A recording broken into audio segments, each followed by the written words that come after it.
elimin ürək sözündə ən gözəl anlara müjdə. Milli dalğada efirdə güneş olur gəl səhərim. Ey elimin ürək sözündə ən gözəl anlara müjdə. Milli dalğada efirdə güneş olur gəl səhərim.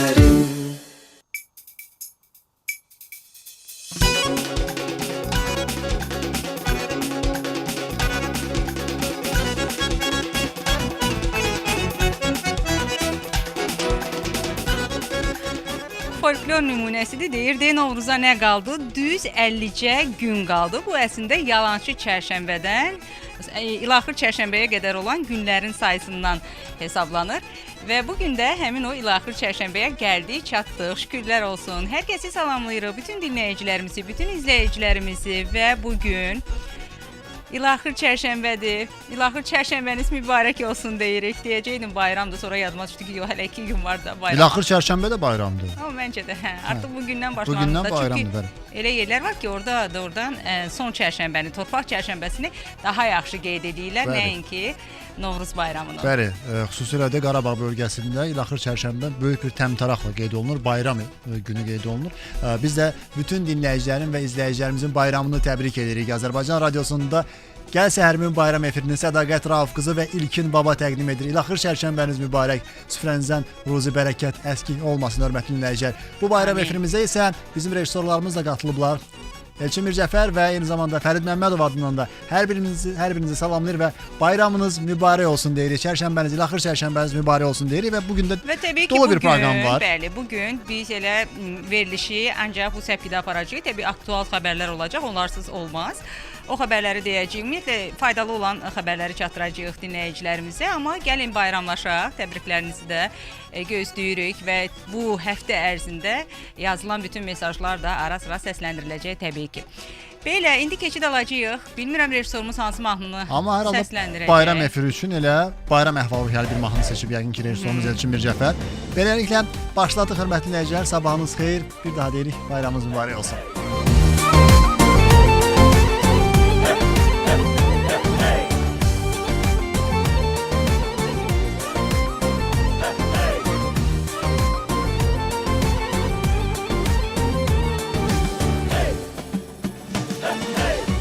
Çiçəklər bürüyər, dağı çölü çəməni, süfrələri bəzəyər, yaşıl telli səməni. Arzu istək gizlənər, süfrələrin şamında, sevinər ana yurdum, bu bayram axşamında. Tonqallar alovlanır, hər evdə gözəl xonçal, bugün el bayramıdır deyib gülək doyunca. Tonqallar alovlanır, hər evdə gözəl xonçal, bugün el bayramıdır deyib gülək doyunca. Bizə sevinç gətirər, durnalar qatar-qatar, qonşu qapılarına uşaqlar papaq atar. Hamı tələsər bugün öz yurduna, evinə, xoş gəlmisən Novruzum, Azərbaycan elinə. Tonqallar alovlanır, hər evdə gözəl xonçal, bugün el bayramıdır deyib gülək doyunca. Tonqallar alovlanır, hər evdə gözəl xonçal, bugün el bayramıdır deyib gülək doyunca.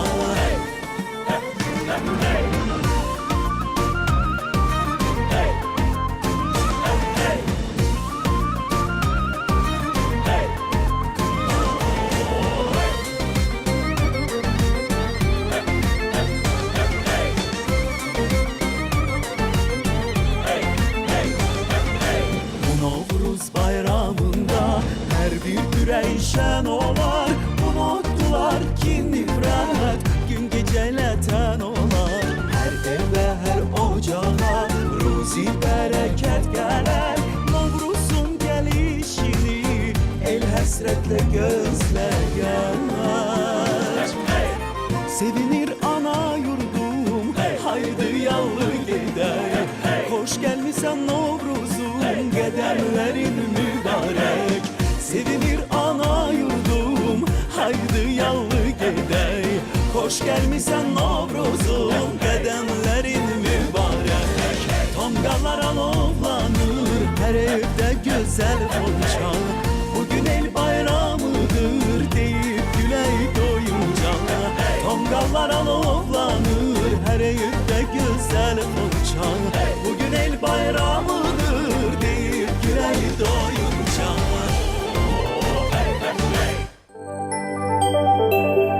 Günün hava məlumatı.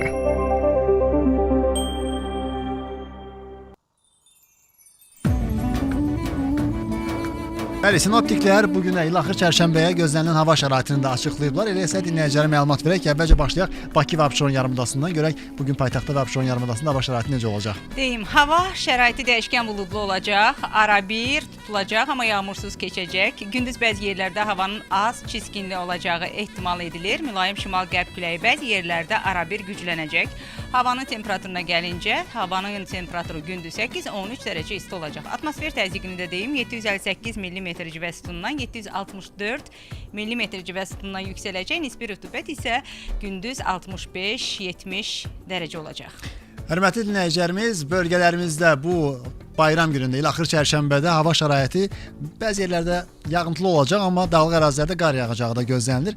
Ayrı-ayrı yerlərdə yağıntının qısa müddətdə intensivləşəcəyi ehtimal da var. Axşam əksər rayonlarda yağıntılar tədricən kəsiləcək. Arabir duman da olacaq, qərb küləyi bəzi yerlərdə arabir güclənəcək. O ki qaldı havanın temperaturuna gündüz saatlarında 12-17 dərəcə isti, dağlarda isə gündüz 5-10 dərəcə isti olacaq. Sənə biz havadan danışırıq. Əslində ilaxır çərşənbədə məsələn tonqallar hər çərşənbədə tonqal qalanır və hava biraz soyuq olanda o tonqalın ab-havası tamamilə başqa olur və tonqalın ətrafında o istilik əməlli hiss edirsən, bayram əhvalını hiss edirsən həm də. Amma bir şey dediyimdə, bugün eyni zamanda Xəbərdarlıq sarı var. xəbərdarlıq edilib, küləklə bağlı. Ona görə də deyim, Bakıda Abşeron yarımadasında eyni zamanda bəzi bölgələrdə gözlənilən küləkli hava şəraiti ilə əlaqədar olaraq sarı xəbərdarlıq edildi. Çünki havanın, daha doğrusu küləyin sürəti 13-20 metr/saniyə ola bilər. Sən də bayaq dedin ki, tonqal qalananda bu xüsusilə təhlükəlidir, küləkli havanın olması. Ona görə də siz də tədbirinizi küləyi nəzərə alaraq görün, belə deyim. Belə, axşam yəqin ki planlarınız var. Kimiləri papaq axtına çıxacaq, torba atırlar kimisi. Kimisi o tonqal başında öz dostlarını, qohum-əqrabalarını, qonşularını yığacaq və hamı bir yerdə bayramlaşacaq. Bayram ümumiyyətlə bir masa ətrafında yığışmaqdır, paylaşmaqdır, bölüşməkdir. Süfrələriniz bol ruzlu, bərəkətli olsun deyək, halal nemətlərlə zəngin olsun və bugün Ramazan ayıdır eyni zamanda. Ramazan ayının 27-ci günüdür, onu da deyək. İftar vaxtı isə 19:05-dədir. Allah oruc və dualarınızı qəbul etsin. Hörmətli dinləyicilər, səhər efirimiz isə davam edir. Bayram efirimizdə ayrılmayın, bizimlə qalın deyirik.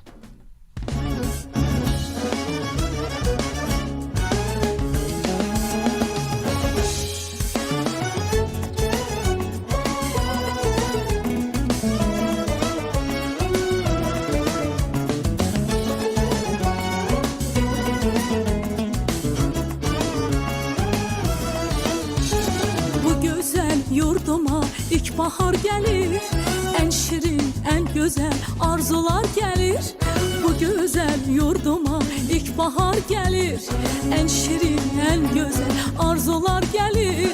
Tabiat elinde xonçalar gelir, Novruz bayramınız mübarek olsun.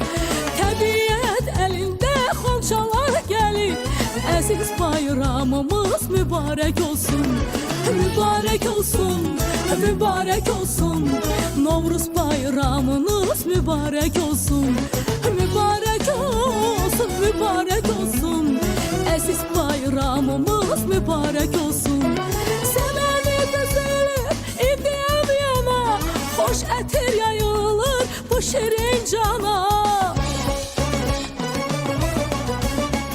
Semeni düzülür, idiyem yana, hoş etir yayılır bu şirin cana.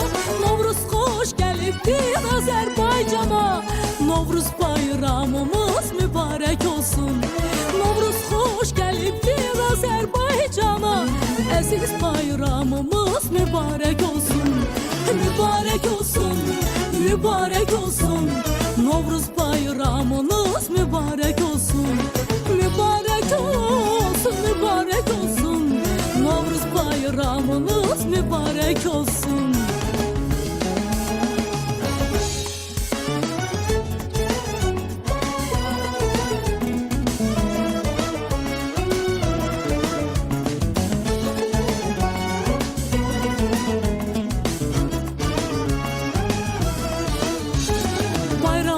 Güzeli Novruz bayramı, elimin obamın əziz bayramı. Bayramlar gözeli Novruz bayramı, elimin obamın əziz bayramı. Qoy desin ürəkdən, qoy desin hamı, əziz bayramımız mübarək olsun. Qoy desin ürəkdən, qoy desin hamı, Novruz bayramımız mübarək olsun. Mübarek olsun, mübarek olsun. Əziz bayramınız mübarek olsun. Mübarek olsun, mübarek olsun. Novruz bayramınız mübarek olsun. Sevəni gözəli idiyəm yana, xoş ətir yayılır bu şirin cana. Sevəni gözəli idiyəm yana, xoş ətir yayılır bu şirin cana. Novruz xoş gəlibdir Azərbaycana. Novruz bayramınız mübarək olsun. Novruz xoş gəlibdir Azərbaycana. Əziz bayramımız mübarək olsun. Mübarək olsun, mübarək olsun. Əziz bayramımız mübarək olsun. Mübarək olsun, mübarək olsun. Novruz bayramınız mübarek olsun.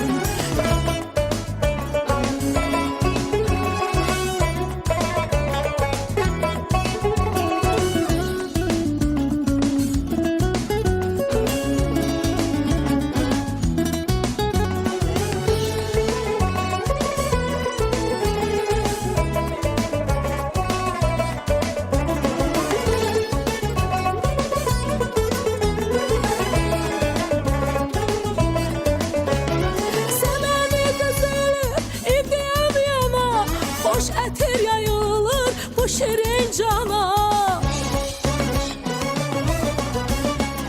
Sevəni gözəli idiyəm yana, xoş ətir yayılır bu şirin cana. Novruz xoş gəlibdir Azərbaycana. Novruz bayramımız mübarək olsun. Novruz xoş gəlibdir Azərbaycana. Əziz bayramımız mübarək olsun. Mübarek olsun, mübarek olsun.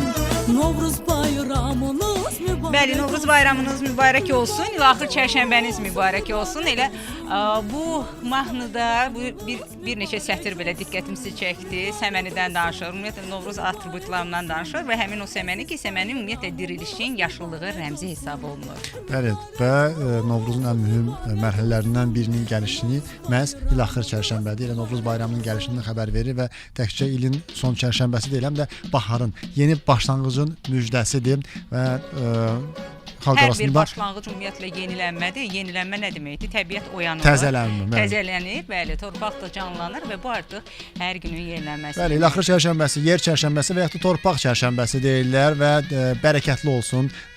İlaxır çərşənbələrinin sonuncusudur məhz torpaq çərşənbəsi. Yaranışın əsası olan o varlığa, torpağa inamın bayram edilməsidir.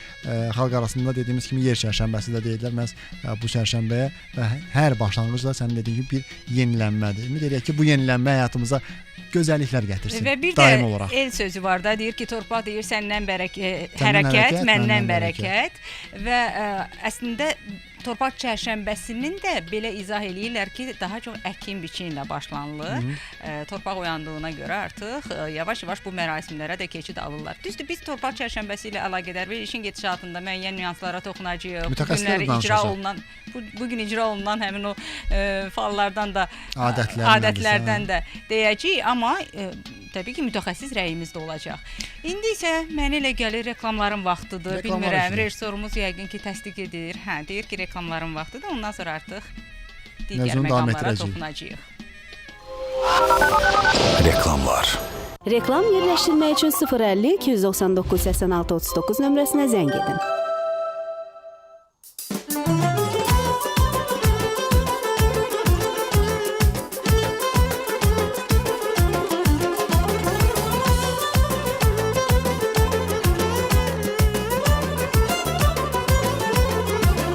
Bir elinde gül çiçek, bir elinde semeni, bir elinde gül çiçek, bir elinde semeni. Bahar adlı bir melek, bahar adlı bir melek, bezir çöl çemeni, çöl çemeni. Bahar adlı bir melek, bahar adlı bir melek, bezir çöl çemeni, çöl çemeni. Bak yine kayıdım karan kuş gelin, hoş gelin bellere bahar hoş gelin. Bak yine kayıdım karan kuş gelin, hoş gelin bellere bahar hoş gelin. Seveler gönül verir, görüşe çıkır yine. Seveler gönül verir, görüşe çıkır yine. Teze ter çiçekleri teline takır yine, teline takır yine, takır yine.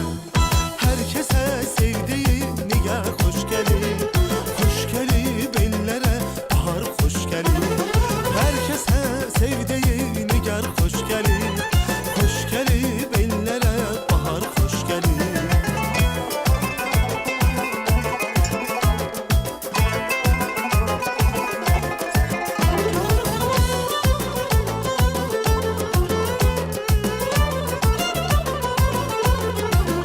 Eləyir güneşleri, eridir dağda qar. Eləyir güneşleri, eridir dağda qar. Kuşların nəğmələri, kuşların nəğmələri vəsf edir ilk baharı, ilk baharı. Kuşların nəğmələri, kuşların nəğmələri vəsf edir ilk baharı, ilk baharı.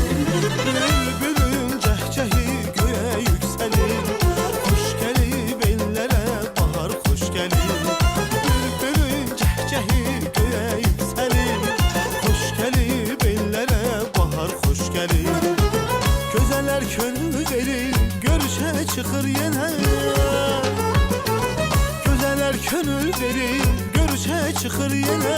Təzə tər çiçəkləri telinə taxır yenə, telinə taxır yenə, taxır yenə. Hər kəsə sevdiyi nigar xoş gəlir, xoş gəlir bellərə bahar xoş gəlir.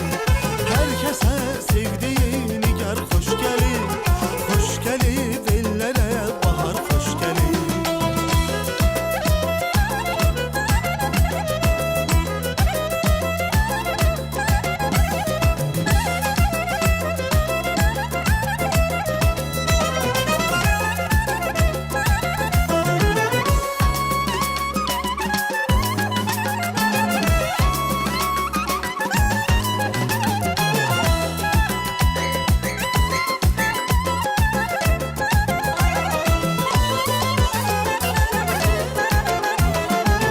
Gözələr könül verir, görüşə çıxır yenə. Təzə tər çiçəkləri telinə taxır yenə, telinə taxır yenə, taxır yenə. Hər kəsə sevdiyi nigar xoş gəlir, xoş gəlir bellərə bahar xoş gəlir. Bülbülün cəhcəhi göyə yüksəlir, xoş gəlir bellərə bahar xoş gəlir. Hər kəsə sevdiyi nigar xoş gəlir, xoş gəlir bellərə bahar xoş gəlir. Bülbülün cəhcəhi göyə yüksəlir, xoş gəlir bellərə bahar. Bahar xoş gəlir. Baharın gəlişi ilə bərabər tətil günləri də gəlir hörmətli dinləyicilərimiz və bu həftədən etibarən 11 günlük bayram tətili başlayacaq. Və biz əslində bu xəbəri demişik, amma bu elə bir xəbərdir ki, bunu Amma bir həmişə əslində. demək lazımdır. Çünki səbirsizlə gözləyirlər bu bayramı. Deməli ki, Cümə deyək günündə. də, Nazirlər Kabinetinin qərarıdır bu. 20, 21, 22, 23, 24 mart tarixləri Novruz bayramı günləri müəyyən edilib və 2026-cı ilin martın 20, 21, 22, 23, 24-ü Novruz bayramıdır. 21 və 22 mart tarixləri şənbə bazar gününə düşdüyünə görə Əmək Məcəlləsinin tələblərinə əsasən 25, 26 mart qeyri-iş günü olacaq. Bundan başqa martın 20-si və 21-i Ramazan bayramı qeyd olunacaq və iş günü hesab olunmayan başqa bayram günləri ilə üst-üstə düşdüyü üçün də növbəti günü istirahət günü hesab olunacaq və beləliklə Əmək Məcəlləsinin tələbinə əsasən növbəti iş günləri 27 və 30 mart tarixləri də qeyri-iş günü olacaq və bayramdan sonra ilk iş günü 31 mart tarixi Tarixində hesab olacaq. olunur. Odur ki, 11 gün qeyri-iş günüdür. Bir də Hər bir birisi xoş əlavə istirahət. var, əlavə var. Ramazan bayramı 20 marta təsadüf eləyir. Bunu dedi artıq ilkin və bayram namazı da artıq nə vaxt qılınacaq? Bu haqqda məlumat var. Açıqlanıb. Qafqaz Müsəlmanları İdarəsinin Qazılar Şurasının üzvüdür Hacı Suxay Məmmədli bildirib və o bildirib ki, deməli fitrə zəkatının tövsiyə edilən məbləğini də eyni zamanda açıqlayıb. Fitrə zəkatı adam başına 15 manatdır. Tövsiyə olunur. Ümumiyyətlə fitrə zəkatı 3 kiloqram buğdadır, 3 kiloqram kişmiş, 3 kiloqram xurma və un məmulatları şəklində də verilə bilər. Amma ümumi halda fitrə zəkatının məbləği minimum 15 manat hesablanır. Bu arada onu da deyim, keçid alarıq. Deməli, Bakı məscidlərində bayram namazlarının qılınması 8-9 arasında olacaq.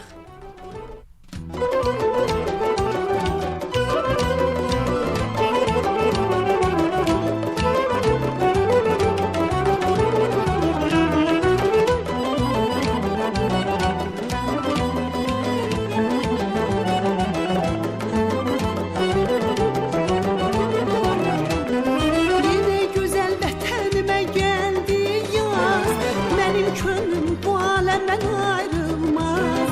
Yine güzel vətənimə gəldi yaz, mənim könlüm bu aləmdən ayrılmaz. Kim bu mavi gözəlliyə vurulmaz, gülüş qonub dodaqlara səməni. Kim bu mavi gözəlliyə vurulmaz, gülüş qonub dodaqlara səməni. Bizim eller oxuyur bu nəğməni, səməni, ay səməni, saxla məni. Üzərəm dörd yanına nərgiz yasəməni, səməni, ay səməni, saxla məni. Səməni, ay səməni, saxla məni.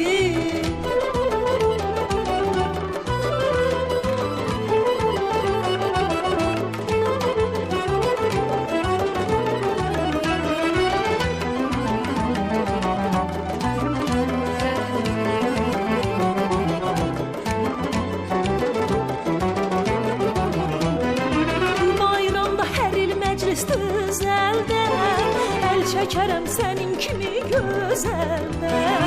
Bu bayramda hər il məclis düzəldər, əl çəkərəm sənin kimi gözəldən. Süfrələrin bəzəyisən əzəldən, yaraşıqsan otaqlara səməni.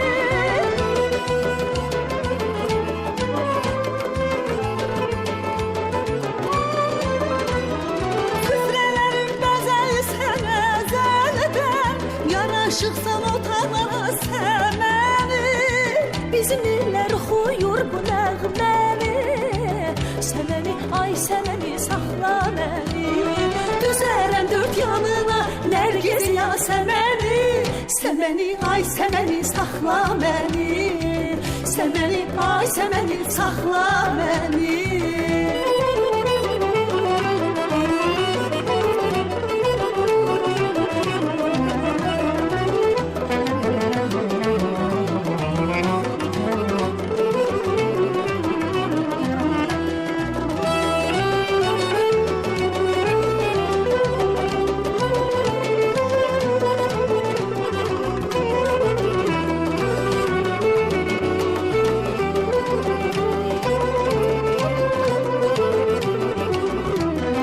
Mən il boyu həsrətinə dözərəm, elə bilmə gözləməkdən bezərəm.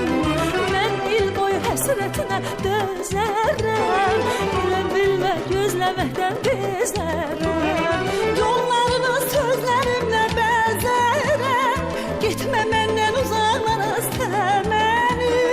Yollarını sözlərimlə bəzərəm, getmə məndən uzaqlara səməni.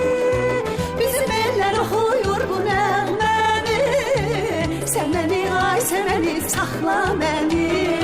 Üzərəm dörd yanına nərgiz ziyan səməni, səməni ay səməni saxla məni. Bayram günüdür, amma bir qədər də aktual məsələləri çatdıraq. Bu da elə əslində bayramla əlaqədardır. Bəli, Ramazan qurumlar və iş Novruz- gücləndirilmiş iş rejimində çalışacaq. Bəli. Bəli, onları deyək. Ramazan və Novruz bayramı ilə əlaqədar qeyri-iş günlərində əhalinin içməli su təchizatında fasilələrin yaranmaması üçün bütün zəruri tədbirlər görülüb. Bu barədə Azərbaycan Dövlət Su Ehtiyatları Agentliyinə məxsus iri şəhərlərin su təchizatı qapalı səhmdar cəmiyyətindən məlumat bildirilib. Məlumata görə qarşıdan gələn bayram günləri ilə əlaqədar qurum gücləndirilmiş iş rejimində fəaliyyət göstərəcək və qeyri-iş günlərində mərkəzi idarə aparatında və yerli deməli su kanal idarələrində 24 saatlıq növbətçilik təşkil olunacaq və bayram və qeyri-iş günlərində əhalinin içməli su təchizatında dayanıqlığın təmin edilməsi məqsədilə bütün təşkilati və texniki tədbirlər görüləcək, qəza xidmətləri fasiləsiz fəaliyyət göstərəcək. Dediyimiz kimi 20-30 mart tarixlərində qeyri-iş günləri olduğu üçün qurumlar gücləndirilmiş iş rejimində çalışacaq və həmin qurumlardan biri də Azərbaycan Dəmir Yolları Qapalı Səhmdar Cəmiyyətidir. Ramazan və Novruz bayramı ilə əlaqədar məhz açıqlama da var. Bildirilib ki, bayram günlərində artan sərnişin tələbatını qarşılamaq və daşımaların fasiləsizliyini təmin etmək üçün bir sıra istiqamətlərə əlavə reyslər təyin edilir. Əslində reyslər deyəcəm, amma bir daha buradan səslənək deyərək bizi dinləyən dinləyicilərə ki, ən rahatı dəmir yolu ilə qatarla getməkdir. Həm təhlükəsiz şəraitdə yorulmursunuz, avtomobil idarə etmirsiniz, yolda hər hansı bir Əsəbləriniz gərginləşmir. yolda hər hansı bir təhlükə ilə üzləşmirsiniz. Yəni rahat bir şəkildə gedib sağ-salamat gedin, qayıdın. Azərbaycan Dəmir Yolları Qapalı Səhmdar Cəmiyyəti də əlavə reyslər açıb. Belə ki, turizm bölgələrindən olan Qəbələyə səfərlərin komfortlu təşkili üçün 20-30 mart tarixlərində Bakı, Qəbələ, Bakı marşrutu üzrə əlavə reyslər xidmət göstərəcək. Saat 7:30-da paytaxtdan Qəbəliyə və saat 19-da Qəbələdən Bakıya gələcək. Həmçinin eyni tarixlərdə 18-30 mart tarixlərində Bakı, Ağstafa, Bakı marşrutu üzrə əlavə reyslər var. Qatarlar saat 08:30-da Bakıdan, 17:20-də Ağstafadan hərəkətə başlayır. Bakı, Qazax, Bakı xətti üzrə reyslər 20, 22, 29 və 30 mart tarixlərinə təyin edilib. Saat 7:45-də Bakıdan gedəcək, 16:40-da Qazaxdan Bakıya yola düşəcək. Bundan başqa bayram günlərində Bakıdan Ağstafa və Qazaxa həmçinin əks istiqamətə gündəlik Bakı, Qazax, Bakı reysləri ilə də səfər edə bilər sərnişinlər və 10% endirim tətbiq olunacaq həmin bu biletlərə. Bundan başqa Bakı, Ağdam, Bakı marşrutu 23-25 mart tarixlərində əlavə qatarlar təyin olunub və bu istiqamətdə 21 və 28 martda ənənəvi reyslər də həyata keçiriləcək. Saat 7:30-da, 7:10-da Bakıdan gedəcək, 18:10-da Ağdamdan Bakıya hərəkət edəcək. Gəncə Mingəçevir, Gəncə, Bakı, Balakən, Bakı bu istiqamətdə də qatarlar fəaliyyətə başlayacaq. Əlavə reyslər var və 24 saat 7 gün fəaliyyət göstərən 18-22 çağrı mərkəzi də sizin xidmətinizdədir. Biletləri isə siz onlayn da əldə edə bilərsiniz. ADE.az saytına keçidin və yaxud da ki ADE mobil tətbiqini yükləməklə dediyimiz kimi bəzi bölgələrdə də 10% endirimlə siz gedə bilərsiniz. Rahat şəkildə sağ-salamat gedin. Xoş istirahət arzulayırıq sizə. Mənim isə digər bir aktual xəbərim var. Azərbaycan ərazisində xüsusi karantin rejiminin müddəti uzadılıb. Bu barədə Baş nazir Əli Əsədov qərar imzalayıb. Qərara əsasən COVID-19 infeksiyasının ölkə ərazisində yayılmasının, onun törədə biləcəyi fəsadların qarşısının alınması məqsədi ilə xüsusi karantin deməli rejiminin müddəti 2026-cı il 1 iyul saat səhər tezdən, yəni 6-ya kimi uzadılıb. Sədaqət dedin aktual, mənim üçün aktual olur ki, bu bayram günlərində sənin səfərin haradır? Yəni ümumiyyətlə planlaşdırmısan bayram ərəfəsinin arası getməyi? Yox hələ. Hələ ki yox. Amma yəqin ki, günləri bayram var da, bayram günlərinin. Bilmirəm mənə nə yeyəcək. Hələ planda heç nə yoxdur. Hörmətli dinləyicilər, sizin planınızda nə var? Hara getmək istəyirsiniz? Bizə YouTube-dan da baxa bilərsiniz. Elə orada siz yazın. Azərbaycan Radiosu Plus səhifəsindən görüntümüzü sizə Fərid Məmmədov təqdim edir. Studiyada İlkin Baba və Sədaqət Rahab qızıdır. Rejissorumuz isə Elçin Mircəfərdir. Sabahınız bir daha xeyir, il axır çərşənbəsi mübarək olsun.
iki gözüm, bal kimi şirin sözüm, gülüm arda qalmısan. Ayrılığa yox düzümüm, ay mənim iki gözüm, bal kimi şirin sözüm, gülüm arda qalmısan. Tumurcuqlar göyərir, belimizə bahar gəlir, qəlb hicranla kövrəlir, gülüm arda qalmısan. Tumurcuqlar göyərir, belimizə bahar gəlir, qəlb hicranla kövrəlir, gülüm arda qalmısan. Göğüzün arın arın, əridi mi dağın qarın, o məsum baxışların, gülüm arda qalmısan. Göğüzün arın arın, əridi mi dağı qarın, o məsum baxışların, gülüm arda qalmısan.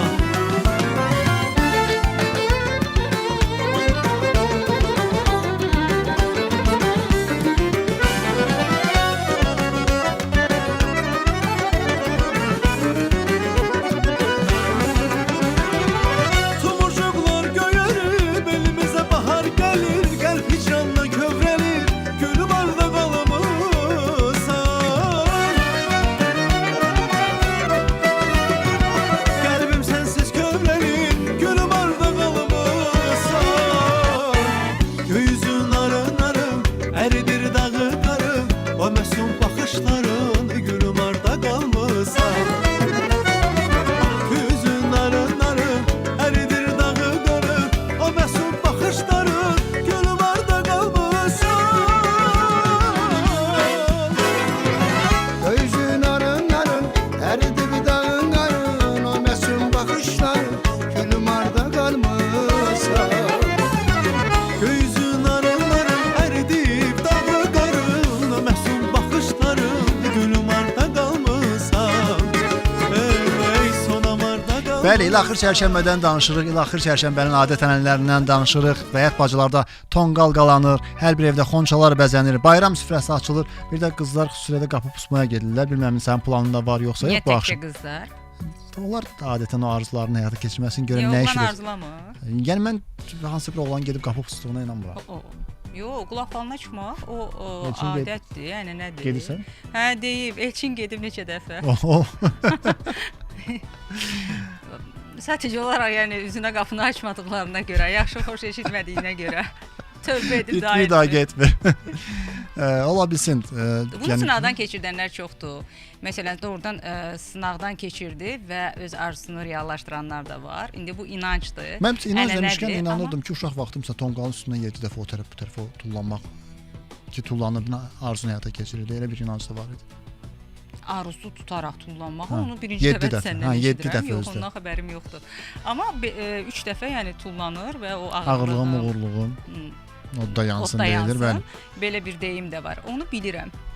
Yox, sadəcə o deyirlər ki, həmin o 7 dəfə tullananda o köhnə evin azar bezarı, nə bilim, ağırlığı bütün odda yanır. Yəni dediyinin indi məntiq. Sadəcə o say etibarı bəlkə də mən çox eləmişəm. Hə, o məncə 3-dür. Sən uşaq olmusan. Sayını itirmişəm mən. Atlamağa yer axtarmısan ona görə.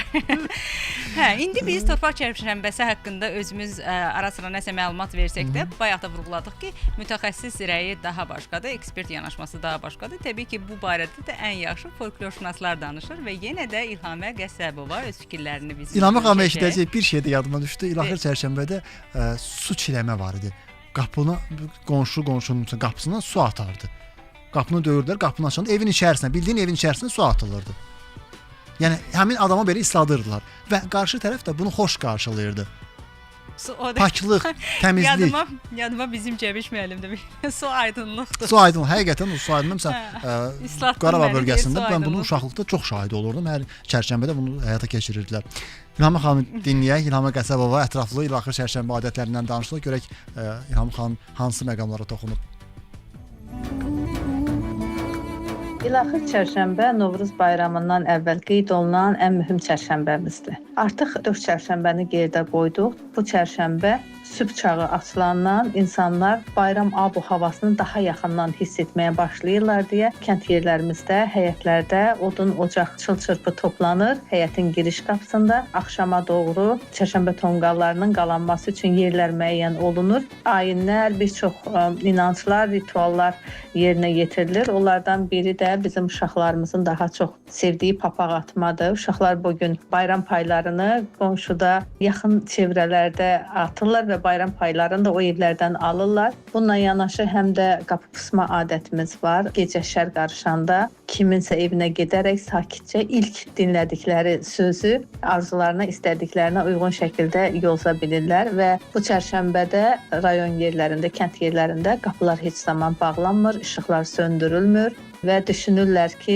o qapıda gəlib niyyət edib pusanlar olar. O məqsədlə də qapılar açıq qalır. Böyüklərimiz keçmiş dövrlərdə çölə su atardılar ki, kimin niyyəti, arzusu varsa, onların arzuları çin olsun. Bu çərşənbədə tonqal ətrafına toplanaraq həm də insanlar arzu diləklərini bir daha tonqala söyləyə bilirdilər. Lopalar yandırılır və yandırılan lopalar uşaqların daha çox adlarına uyğun şəkildə hərəsinin özünə bir lopa yandırılır. Bu da xeyrin şər üzərində, günəşin qaranlıq üzərində qələbəsini, bir də od, ocaq, evin, eşiyin, odun, ocağın olması mənasını daşıyır deyə həmin uşağın da gələcəkdə sağlam bir ailəyə sahib olmasına simvolizə edirdi. Bayramın ən gözəl atributlarından biri səmənidir. Mütləq ki, bayram səmənisi süfrəyə qoyulur və xonçalar bəzədilir. At yarışına çıxardılar. Kəndirbazlar gələrdi. Qara zurnanın sədası altında kənd cəmaatını bizim zurna çalanlarımız oyadardılar. Bunlar bəzi bölgələrdə qismən də olsa icra olunur. Bayramınız bir daha mübarək olsun.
sərin yelli, dalğa telli axar çaylar. Şirin dilli, sərin yelli, dalğa telli axar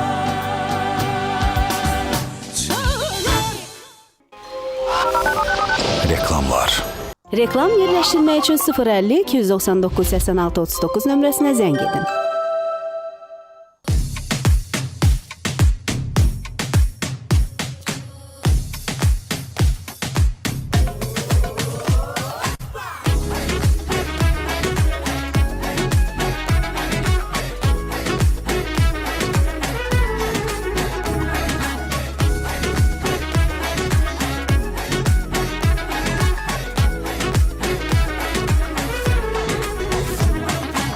Mən gəlirəm öz sevgimlə, gözlərimi sevinsin. Hər an hər kəs xoşbəxt olsun, həyatımız rənglənsin. Qəlbimizdə bahar olsun, ürəyimiz al-elvan. Yaşa, sevin, oyna, rəqs et, unudulmasın bu an. Bax, gözəldir həyat, arzuları yaşat. Əlini məndən uzat. Bayramdır əlimizdə, canım oyna, oyna. Bayramdır bugün bizə, durma, oyna, oyna. Gülsün, eğlənsin hər kəs, diləklər tutulsun. Kim nə arzu edirsə tezliklə qovursun.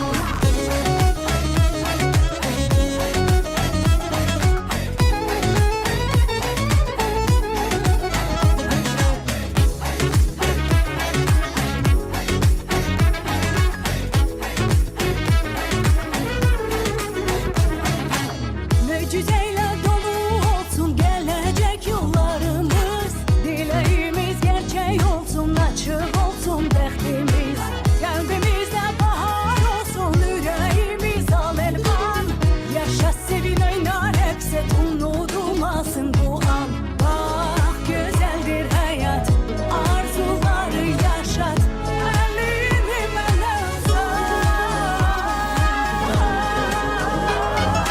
Bayramdır əlimizdə, canım oyna, oyna. Bayramdır bugün bizə, durma, oyna, oyna. Gülsün, eğlənsin hər kəs, diləklər tutulsun. Kim nə arzu edirsə tezliklə qovursun.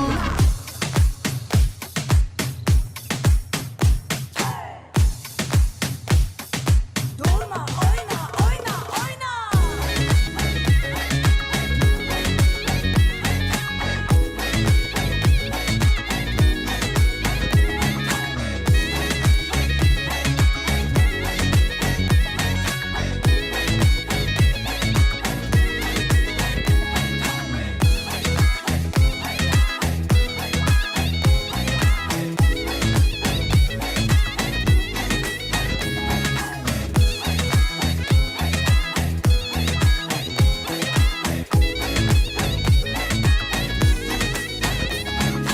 Bayramdır əlimizdə, bayramdır bugün bizə. Gülsün, eğlənsin hər kəs, diləklər tutulsun. Kim nə arzu edirsə tezliklə qovursun. Bayramdır əlimizdə, canım oyna, oyna. Bayramdır bugün bizə, durma, oyna, oyna. Gülsün, eğlənsin hər kəs, diləklər tutulsun. Kim nə arzu edirsə tezliklə qovursun.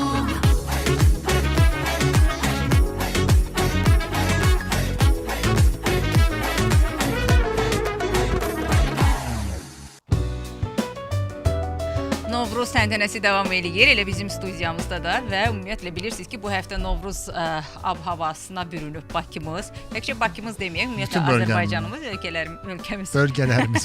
bölgələrimiz. Və indi biz danışacağıq sizə Xankəndi şəhərində keçiriləcək Novruz bayramına əlaqədar olan yarmarkadan. Belə ki, deməli Xankəndi şəhəri Novruz bayramı münasibətilə silsilə bayram tədbirlərinə hazırlaşır və bayram proqramı çərçivəsində şəhər sakinləri və qonaqlar üçün müxtəlif tədbirlər təşkil olunacaq. Hansı tədbirlərdə indi ətraflı məlumat verək dinləyicilərə ki, məhz işğaldan azad olunmuş ərazilərdə ümumiyyətlə Aqrar Tədarük və Təchizat Açıq Səhmdar Cəmiyyəti tərəfindən kənddən şəhərə Novruz yarmarkası təşkil olunur. Bu Bakıda da var. Bu barədə birazdan danışacağıq, amma işğaldan azad olmuş ərazilər sən biraz əvvəl Xankəndində, eyni zamanda Cəbrayıl rayonunun Horovlu kəndində və eyni zamanda bugün isə Zəngilanın Ağalı kəndində səyyar yarmarka təşkil olunacaq məhz İlaxır çərşənbə münasibəti ilə. Həm də bundan başqa Xankəndi şəhərində Ağdərə və Xocalı rayonlarında qeyd olunacaq. Özdə deməli martın 17-sində artıq torpaq çərşənbəsi ilə əlaqədar başlayacaq. Ondan sonra yavaş-yavaş yəni gedəcək. Məsələn, deməli martın 19-undan başlayacaq yarmarka, martın 24-ünə kimi davam eləyəcək və bir neçə gün davam eləyir belə yarmarkalar. Sahibkarlar nə edirlər? Öz məhsullarını, satışını və təqdimatını həyata keçirirlər. Və Bakıda isə martın 7-sindən başlayır Novruz yarmarkaları, sabah yekunlaşacaq. 18 mart son tarixdir və hal-hazırda yarmarka 9-dan 19-adək Nərimanov rayonu Fətəli xan Xoyski küçəsi 5 metronun Gənclik stansiyasının yaxınlığında, yəqin ki görmüsən orada parkinqin yanında həmin o ünvanda fəaliyyət göstərir və kənddən şəhərə yarmarkası. Bir də ki, bu ənənəvi yarmarkalarda hər il təşkil olunur. Bayramlar ümumiyyətlə, bəli, həm Yeni ildə, həm Novruzda. Bir də Yeni il demişkən, məhz Novruz da bizim yeni ilimizdir və bu yeni ilimiz münasibətilə Bakı bulvarında da uşaqlar üçün və eyni zamanda paytaxt sakinləri, ölkəmizə gələn turistlər üçün maraqlı kompozisiyalar təşkil olunub. Bu da bir növ yarmarkadır, amma Novruz atributlarının orada sərgisi var. Həmin o sərgiyə gedib uşaqlarınızı da elə bu bayram günlərində apara bilərsiniz və orada həmin o sərgilərlə tanış ola bilərlər, şəkil çəkilə bilərsiniz. Yəni Bakı bulvarı Novruz ab-havalı mühitini yaşayır. Mən yenə də Xankəndiyə qayıtmaq istəyirəm. Tək həmişə gedəcəyimiz yerlər olsun. Tədbirlərin əsas hissəsi martın 20-sində saat 19-da başlayacaq və həmin gün Xankəndi şəhərində Bahar Nəğməsi adlı möhtəşəm konsert proqramı təşkil ediləcək. Konsert proqramı həm Novruz bayramıdır, həm də Ramazan bayramı münasibətilə keçiriləcək və tanınmış müğənnilərin iştirak edəcəyi konsert olacaq. Sonra isə möhtəşəm bayram atəşfəşanlığı olacaq. Bəli, İlaxır çərşənbəni qeyd edirik. İlaxır çərşənbə bayram günü təkcə qədim adətlərin, ənənələrin yaşaması deyil, həm də insanların birlikdə olması, sən dediyin kimi o birliyin, bərabərliyin nümunəsidir, sevinclərini birgə bölüşməsidir, ən gözəl nümunədir. Arzulayaq ki, həmişə o sevinç sədaları gəlsin hər yerdən, bütün ölkəmizdən və bütün dünyadan. Sülh. Bunu günlərə bölməyək, hər gün bütün olsun. Dünyadan hər gün xoş sədalar, xoş xəbərlər sizə çatdırmaq ümid edirəm. Proqramımızı davam etdiririk. Azərbaycan Radiosunda siz səhər efirini dinləyirsiniz. Gəl Səhərimə studiyasında Sədaqət Rafqızı və İlkin Babadır.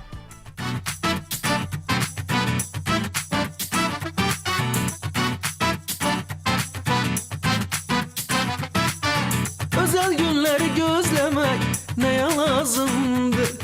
Tebrik edey, hoş söz diyey, diye lazımdı. Gelin gün gözlemeden, adı günü özel edey, birbirimizi sevindirey, her pis günü güzel edey. Gelin gün gözlemeden, adı günü özel edey, birbirimizi sevindirey, her pis günü güzel edey. Kol girey, bayram edey bayram. Gelin ay dostlar, sevilen güley, bayram edey bayram. El ele tutar, kol kola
Deməli, dünən Oscar mükafatlandırma mərasimi keçirildi. Bu barədə danışa dinləyicilərimizin məlumatı olsun. Yəqin ki, baxanlar baxıb, baxmayanlar da xəbərdar olsun. 98-ci Oscar mükafatlandırma mərasimidir və bu harda baş verdi? Amerika Birləşmiş Ştatlarının Los Angeles şəhərində, Dolby Teatrının səhnəsində. Belə ki, kimlər qalib oldu? Siyahı uzundur. İndi biz qısa versiyasını deyək.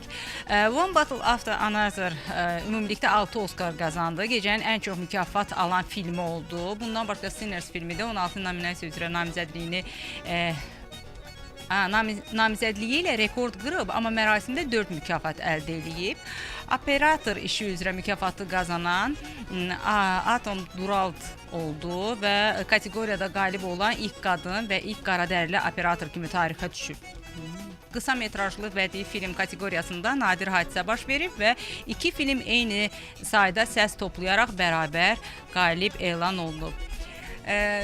Mən Fəridlə danışa bilmirəm. Elə istəyirəm, mən də eyni şeyi demək istəyirəm ki, həqiqətən Fəridin fikirləri mənim üçün də çox maraqlıdır. Çünki Fərid filmlərdən çox yaşlı kinomandır və filmləri izləyir. Bilmədim, baxdı bu film, baxıb ümumiyyətlə gecəyə yoxsa yox. Düşüncələrini musiqi fasiləsində soruşarıq özündən. Yox edib baxmamışam. Yox, mən aldım artıq cavabımı, baxmayıb. Amma yəqin ki, bu filmlərdən xəbəri var. Ola bilsin ki, gecəni baxıb işə gecikənlər var, məhz Oscarın ucbatından, və yaxud yatıb qalanlar var. Eyni zamanda yollardakı sıxlıqdan şikayət edib işə gecikirəm deyənlər var. Deyək hansı yollarda vəziyyət necədir? Bakının bir sıra yollarında sıxlıq müşahidə olunur, hörmətli dinləyicilər. Belə ki, Bakı-Sumqayıt şosesi 20 yanvar metro stansiyası istiqaməti, Ali Mustafayev küçəsi, Ziya Bünyadov prospekti istiqaməti, Tbilisi prospekti 20 yanvar metro stansiyasından mərkəz istiqamətində, Babək prospekti mərkəz istiqaməti, Ziya Bünyadov prospekti Müzəffər Nərimanov küçəsi ilə kəsişmədən 20 yanvar metro stansiyası istiqamətində, Binəqədi şosesi Azadlıq prospekti metro stansiyası istiqaməti, Birinci Gölkənarı yol Ziya Bünyadov prospekti istiqaməti, Mikail Müşfiq küçəsi Badamdar dairəsindən 20 nömrəli məktəb lisey istiqamətində, Yusif Səfərov küçəsi mərkəzi istiqaməti, Rəşid Behbudov küçəsi mərkəzi bank istiqamətində, Üzeyir Hacıbəli küçəsi Azadlıq prospektə kəsişməyə qədər, 28 may küçəsi Puşkin küçəsi ilə kəsişmədən Rəşid Behbudov küçəsi ilə kəsişməyə qədər, Heydər Əliyev prospekti əsas yol mərkəzi istiqamətində, Heydər Əliyev prospekti köməkçi yol mərkəzi istiqaməti, Koroğlu Rəhimov küçəsi Akademik Həsən Əliyev küçəsi ilə kəsişmədən Heydər Əliyev prospekti istiqamətində, Xətai prospekti Heydər Əliyev prospekti istiqamətində, Əbdülvahab Salamzadə küçəsi Ziya Bünyadov prospekti istiqamətində və Aeroport şosesi Koroğlu metro stansiyası istiqamətində sıxlıq müşahidə olunur.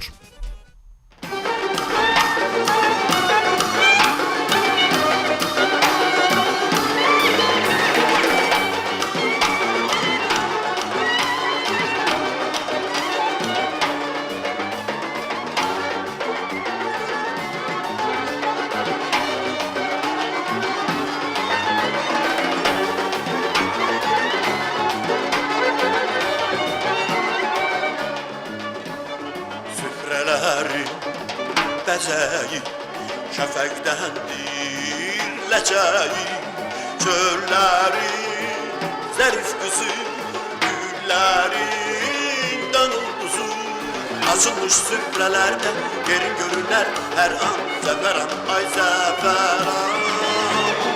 Açılmış süfrələrdə yerin görünər hər an zəfəran, ay zəfəran. Günəşin gülə dönmüş, ateşi sən odusan, Paxlavanın halvanı, naxşı sən dadsan. Paxlavanın halvanı, naxşı sən dadsan. Ləzzət isən, xorəyin, ətrisən, çörəyin, zəfəran, ay zəfəran. Ləzzət isən, xorəyin, ətrisən, çörəyin, zəfəran, ay zəfəran.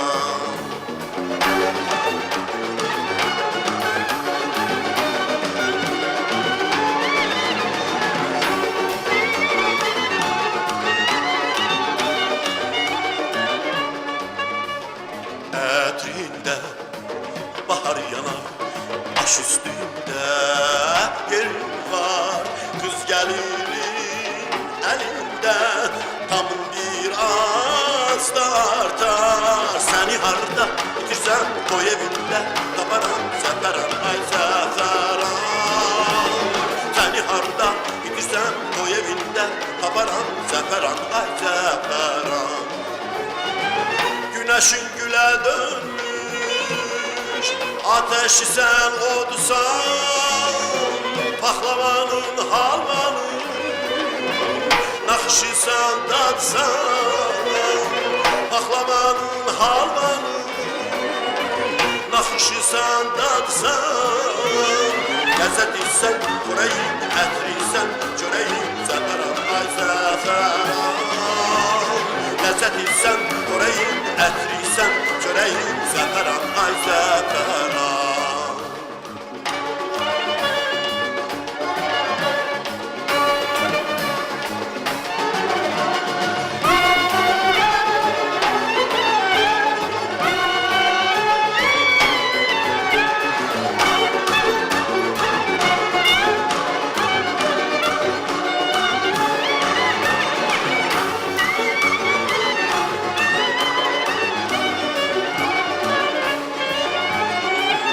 Güneşin güle dönmüş, ateşisən odusan, paxlavanın halvanı, naxşisən dadsan, paxlavanın halvanı, naxşisən dadsan. Ləzzət isə xörəyin, ətrisən, çörəyin, zəfəran ay zəfəran. Ləzzət isə xörəyin, ətrisən, çörəyin, zəfəran ay zəfəran. Ləzzət isə xörəyin, ətrisən, çörəyin, zəfəran ay zəfəran. Zəfəran mahnısı səsləndi Mirzə Babayevin Lentiyası Azərbaycan radiosunda və Zəfəran da Novruz bayramında, xüsusilə də Azərbaycan mətbəxinin şahı hesab olunan o plovun əvəz olunmaz ədviyyatlarından biridir. Bahalı ədviyyatdır. Qramına, hər qramının dəyəri var. Bahalıdır, amma doğrudan da xüsusi dad verir, xüsusi Gözəllik verir, qoxu verir. Həm də bilirsiniz, zəfəranın ümumiyyətlə ürəyə də xeyri var. Onun bir neçə belə dəmləyirlər eləcəyini və o gündəlik istifadədə ürək üçün çox xeyirlidir. Amma Novruz bayramında biz indi keçid alacağıq elə bir mövzuya ki, bu Novruz bayramında adətən vətəndaşlar yəni bu problemlə qarşılaşırlar. Söhbət nədən gedir? Mədənin yüklənilməsindən. Yeyib yatır. Bizdə Novruz şirniyyatları dadından doymaq olmur. Bundan başqa hər gün onun istehlakı, ondan sonra nə bilim tutaq ki, bayram süfrəsi elə bu gün bayram süfrəsi olacaq. Bundan sonra artıq bir neçə gün ard-arda o qonaq-qaralı evlərdə xüsusilə, yəni hər gün. Nəinki qonaq-qaralı, elə öz evimizdə də hər bir evdə bu Novruz atributlarının olan şəkəri bura, paxlava, nə bilim qoğal və s. hazırlanır. Və istər-istəməz səhər oyananda artıq birini yeyəcəksən, gün orta gəlib çay içəndə birini yeyəcəksən, axşam və s. gün ərzində o qədər yeməyə başlayırsan ki, günün yekununda görsən ki, yox, artıq vəziyyət o deyil. Vəziyyət o deyil. Amma bunu düzgün etmək lazımdır. Yəni Novruzda, təkcə Novruzda yox. Sayla yeyək. Sən gün ərzində neçə dənə yeyirsən? Nə qədər tapdım yeyək. Yəni yəqin ki, herhalde bilmirəm, bəlkə sayla deyəndə ki, yəni fikir vermək lazımdır. Məsələn, indi onu ekspert daha yaxşı danışacaq da. Keçid alaq o ekspert desin. Söhbət Azərbaycan deməli Qida Təhlükəsizliyi İnstitutunun sektor müdürü Aynur Heydərovanın fikirlərindən gedir. Gəlin eşidək Novruz bayramında, Novruzda düzgün qidalanmaq necə olur? Qarşıdan Novruz bayramı gəlir və bayramda da qidalanmaya xüsusi diqqət edilməlidir ki, sonradan bu sağlamlıqla bağlı ciddi fəsadlara səbəb olmasın. Bayramda zülal, yağ, karbohidrat və lif tərkibli qidaların balanslı şəkildə istehlakına diqqət edilməlidir. Xüsusilə də bişmiş qidaların həzmini asanlaşdıran təzə tərəvəz salatlarına üstünlük verilməlidir və tərkibində çoxlu miqdarda zülal olan qidaları seçərkən yalnız bir növ zülalla zəngin məhsullara üstünlük vermək lazımdır. Həmçinin bayram süfrəsində qızardılmış məhsullara yox, daha çox sobada bişirilmiş ət növləri və ya balığa üstünlük verilə bilər. Xörəklərin ardınca yüksək kalorili şirniyyatların yeyilməsi orqanizmdə ciddi fəsadlara səbəb ola bilər. Bilirik ki, Novruz təamlarından olan şəkərbura, paxlava və digər şirniyyatlar tərkibindəki karbohidrat, yağ və şəkərə görə yüksək kaloriyə malik qidalardır. Ona görə də bu cür şirniyyatların, qida məhsullarının yeməkdən dərhal sonra istehlakı tövsiyə olunmur.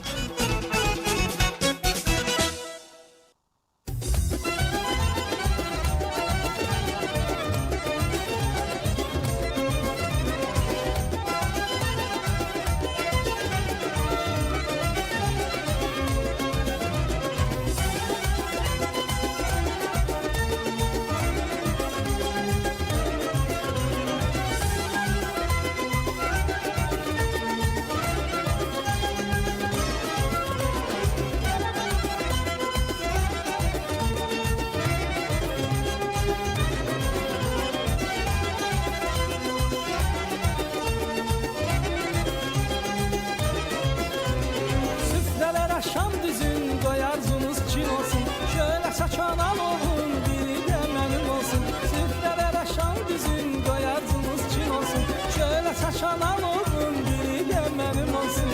Semeni nazlı gelin, ince belinde kemer, baharın elçisidir, bezeylin elbekler.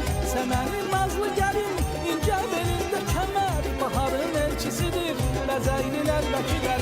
Yurdumuza yaz gelir, tez barışsın küsenler, hale size yar olsun, sevilenler sevenler. Yurdumuza yaz gelir, tez barışsın küsenler, hale size yar olsun, sevilenler sevenler. Şeker bura patlama, bezer verir konçaya, baharın nimetidir ele obaya. Şeker bura patlama, bezer verir konçaya, baharın nimetidir ele obaya. Şeker bura patlama, bezer verir konçaya, baharın nimetidir ele obaya. Şeker bura patlama, bezer verir konçaya, baharın nimetidir ele obaya.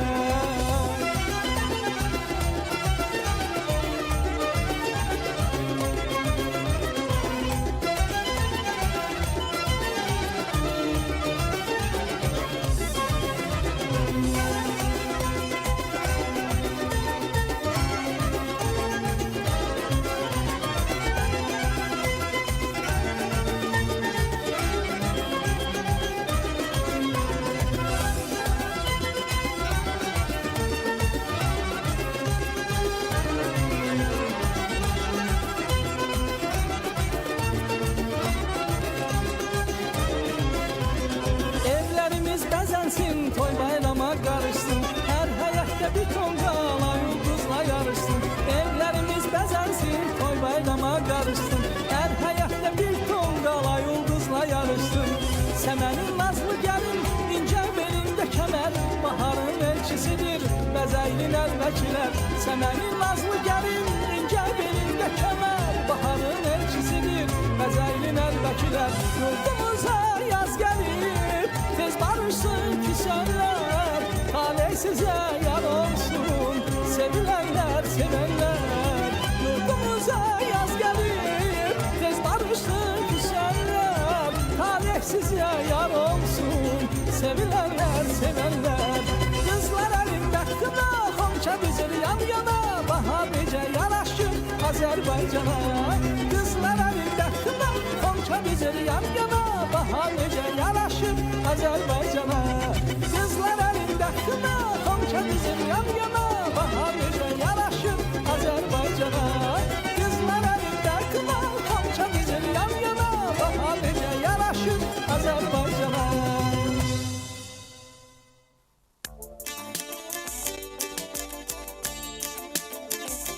Novruz geldi, yaz geldi. Novruz gelip yaz gelip bir elinde saz gelip. Min illərdən süzülüb gələn, xalqın qan yaddaşında dərin kök salan bu sözlərdə bitib tükənməyən bir yaşam həsrəti, bahar gözləntisi gizlənir. Bülbüle avaz gelip Novruz gelip yaz gelip. Yeni arzularla, istəklərlə qədəm qoyuruq bayrama. Arzularımız Çin olsun. Bülbüle avaz gelip Novruz gelip yaz gelip. Bülbüle avaz gelip Novruz gelip yaz gelip. Reklamlar. Reklam yerləşdirmək üçün 050 299 86 39 nömrəsinə zəng edin.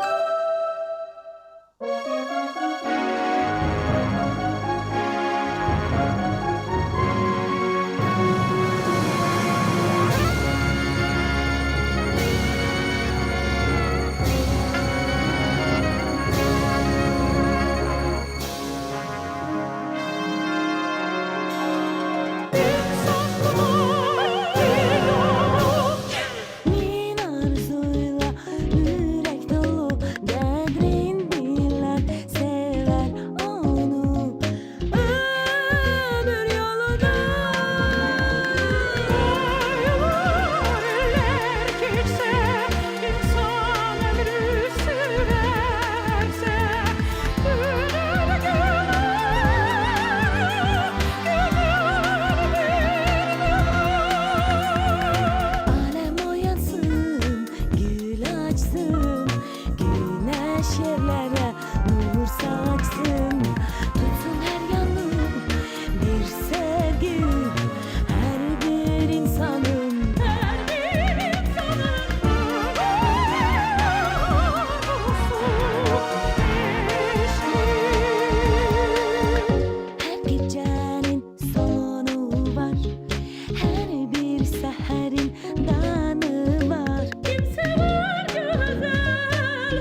Aləm oyansın, sabahınız xeyir hörmətli dinləyicilər. Səhər efirimiz davam eləyərkən saat 8-dən etibarən biz oyanmışıq. Daha doğrusu daha tez oyanmışıq, amma 8-dən etibarən verilişi sizə təqdim edirik Azərbaycan Radiosunda Gəl Səhərin proqramında. Maraqlı xəbərlərimiz də var, onları da sizə çatdıracağıq. Biraz əvvəl sədaqət teri müzakirə apararkən çox maraqlı bir xəbərin şahidi oldum. Bilmirəm indi bu əməl eləyəcəklər yoxsa yox, mahiyyət nədir dinləyicilər də bilsinlər. Everest Bəli. danışırsan. Aha. Deməli Everest dağını fəth etməyə çalışan alpinistlər bundan sonra ikinci düşərgədən hündürdə yerləşən ərazilərdən azı 2 kiloqram zibil çıxarmalı olacaqlar və bu elə bir məlumatdır ki, buna əsas Nepal hakimiyyəti tərəfindən tətbiq edilir və tətbiq edilən bu qayda dünyanın ən yüksək zirvəsində tullantıların idarə olunması tədbirlərini nəzərdə tutur və alpinistlər ekspedisiyaları başa çatdıqdan sonra Everest baza düşərgəsinə 8 kiloqram tullantı təhvil verməlidirlər. Mənim üçün maraqlı ki, onlar bu Everest o zirvəyə güclə gedib çıxırlar. Hələ bir çıxmaq bir tərəfdən özləri ilə bir zibillə daşıyacaqlar. İndi hər halda zibilləməsələr daha yaxşı olar həmin əraziləri. Amma indi o ərazilər də zibilləyən elə alpinistlərdir. Ona görə əbəs elə demirəm ki, zibilləməsələr daha yaxşı olar. Ona görə də onların özlərinə yığışdırırlar. Cəzanızı çəkin. Cəzadır, bəli. Maraqlı əslində belə addımlar atılır dünya ölkələrində. Amma biz Novruzdan danışırıqsa, Novruz adətlərindən danışırıq və bir qədər də dünyada ümumiyyətlə Novruz belə deyim, necə qarşılanır? Məsələn, Moldovada yarmarka keçirilirdi Novruzla bağlı olaraq. Bu barədə xəbəri verəcəyik dinləyicilərimizə və bir də onu deyim ki, bir neçə yarmarka da təşkil olunur. Hətta ev muzeylərində, sənətkarlarımızın ev muzeylərində ardıcıl Novruz tədbirləri keçirilir. Məsələn, Səttar Bahiruzadənin ev muzeyindən danışa bilərik ki, Novruz bayramı ərəfəsində elə Novruz bayramına həsr edilmiş tədbir keçirilmişdir. Bundan başqa Çıraqqala Şabran qoruğunda da Novruz şənliyi keçirilir. Bu deməli Çıraqqala Şabran Dövlət Tarix Mədəniyyət Qoruğu tərəfindən Qədim Şabran arxeoloji abidəsində keçirilən şənlikdən danışıram və Baharın müjdəçisi Novruz adlanır bu şənliyin adı. Təbii ki, Azərbaycan xalqının milli mənəvi, maddi və mədəni dəyərlərini gənc nəslə nümayiş etdirmək üçün, daha da yaxından tanıtdırmaq üçün və təbliğ etmək məqsədi ilə keçirilir. Novruz adətlərindən danışdın, dedin ki, bütün dünyada qeyd olunur. Mən diqqət edirəm Türk dünyasına, Türk xalqlarında Novruz adətlərinə və deməli qırğız türkləri alas hər bəladan xilas deməklə öz həyətlərini atəşlə pis ruhlardan təmizləyirlər. Yəni onlarda da tonqalda bu formada yandırılır. Qazaq türkləri də qırğız türklərinin hazırladığı həmin o aşı bişirirlər, Novruz aşını. Bundan başqa Novruz mərasimlərində ənənəvi olaraq onlar mövlud oxudurlar və təmizlik işləri aparılır, təzə paltarlar geyinilir və s. Bu ənənə davam edir. Özbəkistanda xüsusi təmtəraqla qeyd olunur. Sən həvəsində olduğun üçün kaş Novruzda mən də gedib Özbəkistanda qeyd edərdim. Bəli. Özbəkistanda hələ də xalq mərasimləri keçirilir, çadırlar qurulur və insanlar da çadır gəzərək bir-birlərinin bayramlarını təbrik edirlər.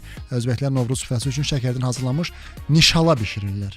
Yəni bu bitkinin adı nişaladır və bundan başqa Özbəkistanın hər bölgəsində ayrı-ayrı adətləri var.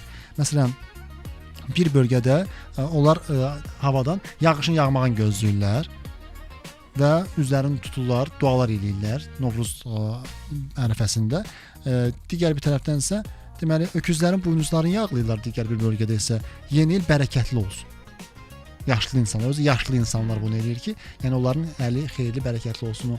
Qoca ağsaqqallar ağbirçəksiz evdə oturma məsələ. Bu məncə təkcə orada icra olunmur. Bu əslində bütün Türk xalqlarının yəni mədəniyyətində var və icra olunmalıdır. Bitirdim. Demək olar ki, yeni adətlərdir. Çünki bizdə də yeni adətlər var. Ona görə çox yəni ətraflı şəkildə istəmirəm danışım, amma fərqli olanları tapmağa çalışdım. Məsələn, mən bayaq vurğuladım ki, dünya ölkələrində də Novruz necə keçirilir. Moldova Azərbaycanlıları Konqresi Novruz bayramı ənənəsinin təbliği məqsədi ilə yeni layihəyə start veriblər. Bu artıq dünəndən etibarən başlayan bir Novruz xonçası kampaniyasıdır və bugün də onun artıq ikinci günü də həftəlik nəzərdə tutulub. Kampaniya çərçivəsində Moldovada yaşayan 200 Azərbaycanlı ailəyə Novruz xonçası hədiyyə ediləcək. Bayramınız mübarək, hörmətli dinləyicilər. İlaxır çərşənbəniz mübarək. Bir daha deyirik, süfrənizdən ruzi bərəkəti əskik olmasın. Novruz birliyin, bərabərliyin, dostluğun, qardaşlığın bayramıdır. Yeni ümidlərin bayramıdır, yeni ilimizdir. Xeyirli, düşərli, bərəkətli olsun deyirik.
vazlı yarım, şirin sözlü yarım.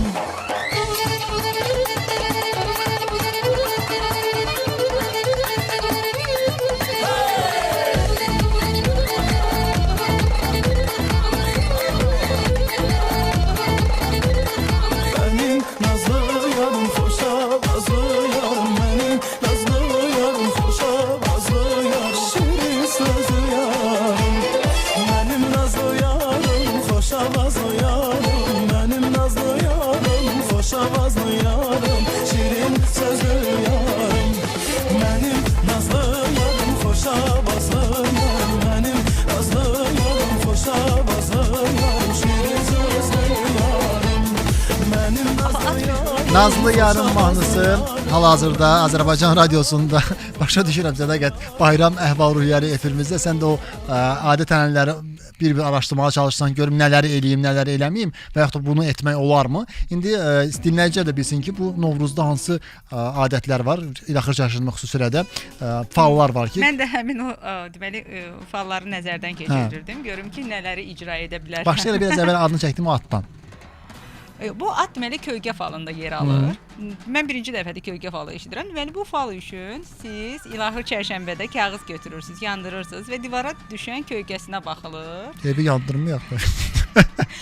Müxtəlif fiqurların forması yazılır. Məsələn, at fiquru görünsə səfər, ev və ya insan fiquru görünsə yeni biri ilə tanışlıq olacaq. Yəni oxşadırsan da təxmin edirsən ki, bu Hə də, nəyə oxşuyur?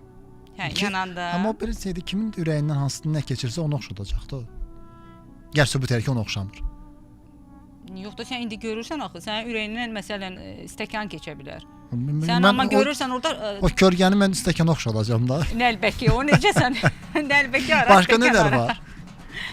Daha sonra güzgü falı var. Bayram deməli İlaxır çərşənbənin gecəsində, həm də bunlar ümumiyyətlə bayram gecələrində də tətbiq olunan Adətlərdir. fallardır, belə adətlərdir. Deməli bayram İnanclardır. gecəsi bir otağa girirsən, güzgü və şam yandırılır, aynaya baxılır və gələcək həyat yoldaşının siması görünür. Belə deyilə bilmirəm, ay Allah, bunları icra edənlər var yoxsa yox, amma üzük falıdır, ənənəvi bilirik. Artıq Hansı stəkanın qızların. deyil o. hə. Hə. Ondan sonra duzlu kökə falıdır. Bunu da bilirik. Keçən dəfə yadıma düşdü Fərid. Keçən dəfə deyəndə dünən idi. Dünənin hadisəsi mənim artıq görünür. Deməli dünən idi. Biz efirdə olanda Fəridlə belə bu kökədən necəsə söhbət düşdü duzlu kökədən. Yəni duzlu kökəni Yeyirsən hazırlayırlar. ki, bütün gecəni su içirsən. Suyu əslində deyir kim sənə yuxuda versə, yəni suyu o sənin tanış olacağın adamdır. Adam duzlu kökə yeyib bütün gecəni gözdəki yuxuda kimsə mənə su verəcək. Hə də gözdədir. Ona görə gözləyən qızlar. Ona görə. Gözləyən qızlar var. Mənim üçün maraqlı bilsən nədir? Bu qızlar ki o üzük deyirsin falı, o stəkana dəyməkdə. O bir dəfə olunur yoxsa hər il icra olunur? Ərə gedənə kimi. Ərə gedənə kimi, ailə qurana kimi. Nə vaxt gözəl. Ayaqqabı falıdır. Bu başmaq falı deyirlər. İndi ayaqqabı da deyirlər, amma əslində başmaq deyirlər də xanımlar. Niyə görə doğrudan bütün xanımlar edir? Mən səhərdən deyirəm, sən keçib bayaq da dedin. Mən də baxıram ki, ancaq xanımlar icra edir. Amma yox, biz bayaq qapı pustudan danışırdıq, onu bəylər də icra edir. Elçin icra edirdi dedik. Yəni bütün bəylər icra. Elçin də bəy olduğuna görə. Bütün, yəni biz nəsə olaraq göstərdin sən, amma bütün hamı icra edir demədik də. Yəni mən məsəl üçün mən Fərid gedib qapı pusmamışam. Ona görə ola bilsin kimlərsə bu ənənəni yaşatmaq istəyir. Bəli. Amma deməli başmaq falı bilirsiniz o dayanır arxası qapıya. Başmaq atılır başın üzərindən və o başmağın yəni üzü səmti hayana dayandısa, məsələn ta ki evin iç tərəfinə dayandısa, yox, yəni bu ildə evdəsən, yox. Çox maraqlıdır ki, qapı tərəfə dayandısa deməli. Çox maraqlıdır bu Novruz falların 90% qızların ailə qurması üzərindədir.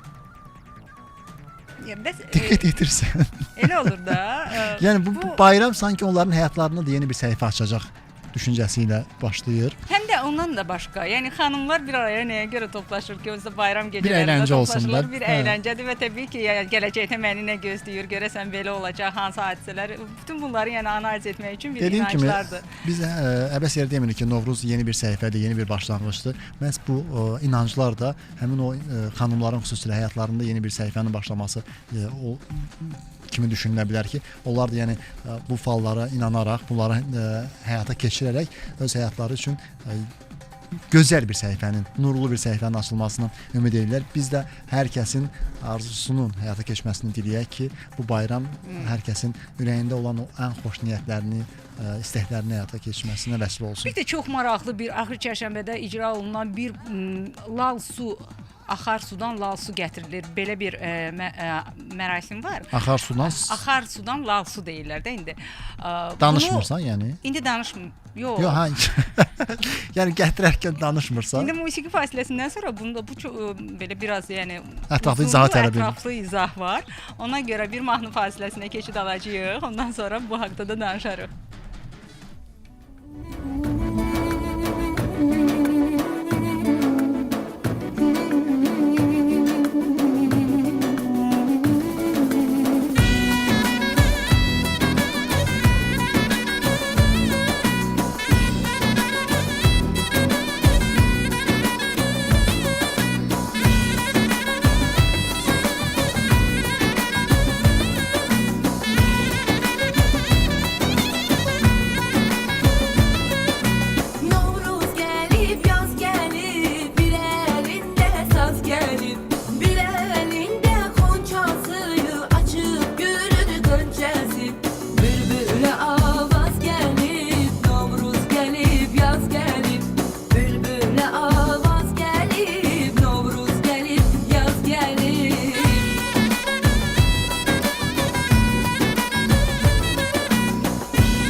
vurğuladım. Mən istəyirəm onu deyim. Birinci dəfədir mən bunu görürəm. Ona görə xoşuma gəldi və istəyirəm ki, dinləyicilərin də xəbəri olsun. Bəlkə də var, bəlkə də icra edənlər var bu. Hazırsan sən? Danışdım amma. Danışmısan? Yox, bura qədər danışmamışdım da. İndi danışdım. Effektiv olmayacaq. Amma iynə yoxdur. Həm də o axar sudan gətirilməyib. Deməli, Nədir adət deyək? Bu əslində ya bulaqdan götürülür, ya da çaydan götürülür və bu su lal su adlanır. Xüsusən də axır çərşənbə axşamı deməli icra olunur. Buna ona görə lal su deyirlər ki, bu suyu gətirməyə gedən şəxs həm gedərkən, həm də suyu götürüb evə gələnə kimi, o prosesi icra edənə kimi heç kimlə danışmamalıdır. Yolda kim nə soruşsun cavab vermir. Heç nə, bir kəlmə də danışmamalıdır. Ondan sonra nə edir? Suyu qaba tökür və iki iynənin o sap keçən yerləri yoxdur. Həmin hissəsini biraz pambıq doluyurlar, sonra deməli suya atmalıdırlar. Və bu nədir də? Yəni bunu əsasən sevənlər edir də. Ya qovuşacaqlar, ya da ayrılacaqlar. Bu məsələnin izahıdır. Deməli, əgər deyir ki, iynələrin hərəkəti ilə artıq müəyyən olunur ki, necə olacaq hadisələr. Qovuşacaq adamlarda iynələr müxtəlif səmtlərə hərəkət edir. Amma axırda bir-birinə yaxınlaşırlar və birləşirlər. Əksinə olanda isə iynələr o tərəf bu tərəfə hərəkət eləsələr də bir-birinə qovuşurlar, yaxın durmurlar. Bəli. İynə suyun dibinə çökərsə əgər, yəni birincidən artıq iynəni suya atarkən suyun dibinə çökürsə, bu o deməkdir ki, su lal su deyil. Hə, yəni gələndə danışıblar yolda. Hə, onu gətirən şəxs yolda danışır. Vay o adamın halına. Vay o adamın halına. Ümumiyyətlə icra olunmamalıdır. Ki, yəni nə maraqlı inanclar var. Bilmirəm indi icra olunur yoxsa yox, həmin bu inanclarımız bölgələrimizdə və yaxud da paytaxt Bakıda fərqi yoxdur. Biz hər dəfə, hər il demək olar ki, bu Novruz inanclarından danışırıq, qədim adətlərindən, ənənələrindən danışırıq. Düzdür, yavaş-yavaş bəzi adətlərimiz vardı ki, sıradan çıxmışdı, amma yenidən artıq o adətlərə qayıdırıq, onları yenidən bərpa edirik. Elə Novruz inancları da onların içərisindədir. İndi hər halda sən bunları məlumat verirsən dinləyicilər bu barədə. Yəqin ki, özünüz də icra eləsəniz daha yaxşı olar ki, nəticəsini də dinləyicilərlə də bölüşərik ki, Novruz bayramında, xüsusən il axır çərşənbədə bu adət-ənənələr var idi və biz bunları icra elədik. Mən sənə bir tam səmimi etiraf eləyim. Əvvəl bizim yaşadığımız ərazidə mənə elə gəlir ki, bunu tək mən demirəm, hamı razılaşacaq da. Əvvəl elə idi ki, qonşu-qonşuya tez-tez gedirdi, tez-tez gəlirdi. Bayram günlərində bir masa ətrafında olurdu. Yəni öz ailəndən başqa. Təbii ki, yemək yeyilir, amma sonra hansısa bir mərasim icra olunursa, hamı yığışırdı. Tonqal ətrafında bütün məhəllənin uşaqları. İndi elə şey yoxdur. Sədaqət, bilirsən bu nədən qaynaqlanır həm də? İndi çox soyuqluq var. Həm nədən qaynaqlanır? Eyni ərazidə insanlar davamlı olaraq məskən salmırlar. Yəni bir müddətdən sonra köçür, başqa evini satır, başqası gəlir və s. Belə olanda artıq yavaş-yavaş o qonşuların da bir-birinə öyrəşməsi, adaptasiyası uzun proses. Yəni indi qonşu evindən çıxmır bayram. Nəinki qonşu, qohumluq münasibətlərində də bu soyuqluğu hiss edirik. Çünki səbəb isə odur ki, sosial şəbəkələr var. Açıq etiraf edək ki, bu gün kiminləsə danışmaq istəyirsə, uzaqdansa bir məsələn WhatsApp-da görüntülü şəkildə danışır, deyir ki, gördük də getməyə nə ehtiyac var. Amma əvvəl gedirdi, hamı bir-birinin qapısını döyürdü. Amma o isti münasibət ancaq belə realda. Elə bayramlar da ondan ötürüdür. Bayramlar da ondan ötürüdür. 11 günlük tətildir. Fürsət bu fürsət. Gedin doğmalarınızı, qohumlarınızı, əzizlərinizi ziyarət edin. Onlarla bayramlaşın, bayramını təbrik edin. Həm də ki, onların da üzündə bir təbəssüm yaransın ki, biz də saydılar, gəldilər və birgə bayramını qeyd etdik. Hörmətli dinləyicilər, il axır çərşənbəni qeyd edirik və bir xəbəri də çatdırım. Novruzla bağlı deyil, əslində ali məktəb tələbələri üçün qəbul bağlıdır. Bəli. Ali məktəblərə qəbulun ikinci mərhələsinin birinci cəhd imtahanının vaxtı açıqlanıb. Belə ki, İkinci və üçüncü ixtisas qrupu üzrə imtahanlar 24 may, birinci və dördüncü ixtisas qrupu üzrə isə 7 iyunda olacaq. Həmçinin coğrafiya fənni üzrə əlavə imtahan 7 iyunda keçiriləcək və bu imtahanlara qeydiyyat 16-29 aprel tarixlərində aparılacaq deyə məlumatda qeyd olunur. Məlumatı Dövlət İmtahan Mərkəzi yayıb.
Reklam yerləşdirmək üçün 050 299 86 39 nömrəsinə zəng edin.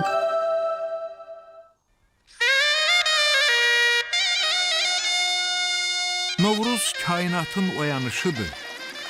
Suyun, odun, havanın və torpağın həyat ətri ilə dolu nəğməsidir. Min illərdir bəşər bu nəğmənin işığından doymur. Novruz qədəm basır yurdumuza, evimizə xeyir-bərəkət, süfrəmizə ruzi gətirir. Novruz bayramınız mübarək.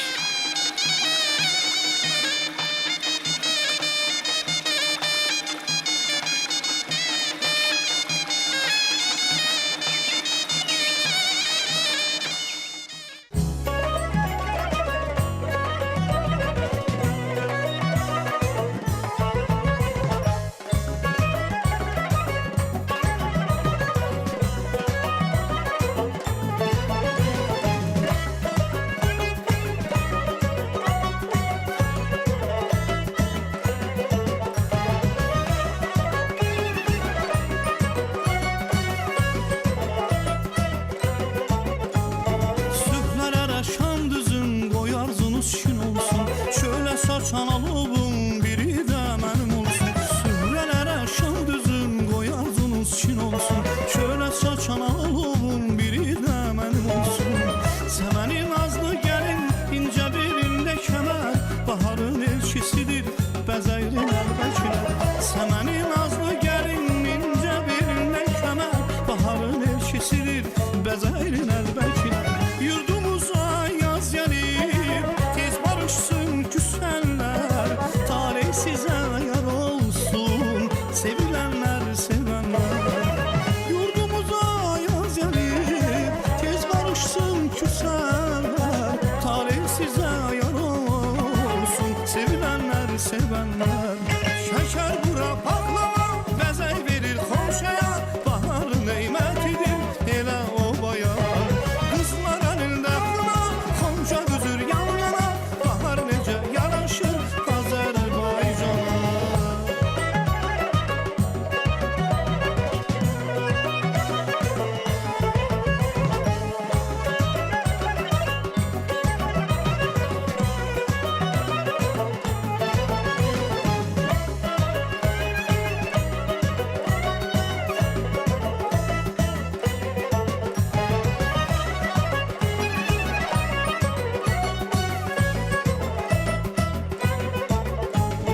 Evlərimiz bəzənsin, toy bayrama qarışsın, hər həyatda bir tonqala ulduzla yarışsın. Evlərimiz bəzənsin, toy bayrama qarışsın, hər həyatda bir tonqala ulduzla yarışsın. Səməni nazlı gəlin incə belində kəmər, baharın elçisidir bəzəylin əvvəkilər. Səməni nazlı gəlin incə belində kəmər, baharın elçisidir bəzəylin əlbəkilər. Yurdumuza yaz gəlib tez barışsın küsənlər, talih sizə yan olsun, sevilenler sevenler. Yurdumuza yaz gəlib tez barışsın küsənlər, talih sizə yan olsun, sevilenler sevenler. Şəkər bura paxlava bəzək verir xonşaya, baharın neymətidir elə obaya. Qızlar əlində xına, xonşa düzür yan yana, bahar necə yaraşır Azərbaycana. Şəkər bura paxlava bəzək verir xonşaya, baharın neymətidir elə obaya.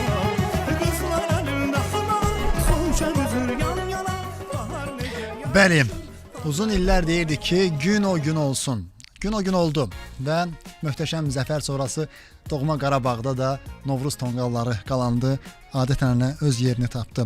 Bəli, düz 30 il sonra Tarkamanlı Qarabağda, onun baş tacı Şuşada Novruz tonqalları çatıldı. Həsrətində olduğumuz və bizi həsrətlə gözləyən o torpaqlarımızda bahar bayramının ətri, nəfəsi, ocaqlarımızın istisi yayıldı. Təbii ki, Novruz ta qədimdən o ruhumuzun bayramı olub və Vətən müharibəsində zəfər çalan milli ruhumuz indi iki qat bayram edir. şəhidlərimizin qanı ilə sulanmış vətən torpaqlarında qalınan o tonqalların istisi igidlərimizin, həmin o igidlərin ruhunu daha da isidir, şad eləyir və işğaldan azad olunmuş bütün torpaqlarımızda tezliklə həyat bərpa olunacaq böyük qayıdışdır Qarabağa və o torpaqlara ayaq basan, yurt yuvasına yenidən qayıdan sakinlər də həmin o qoxunu, tər nəfəsi hiss eləyəcəklər, duyğunu hiss eləyəcəklər. Artıq illərdir ki, 2020-ci ildə möhtəşəm zəfərimizdən sonra 2021-ci ildə Novruz bayramı qeyd olundu işğaldan azad olunmuş ərazilərimizdə. Dediyimiz kimi Novruz həm torpaqla, zəhmətlə yoğrulan yeni günün bayramıdır. Bu bayram o bayramdır. Bayramınız mübarək olsun.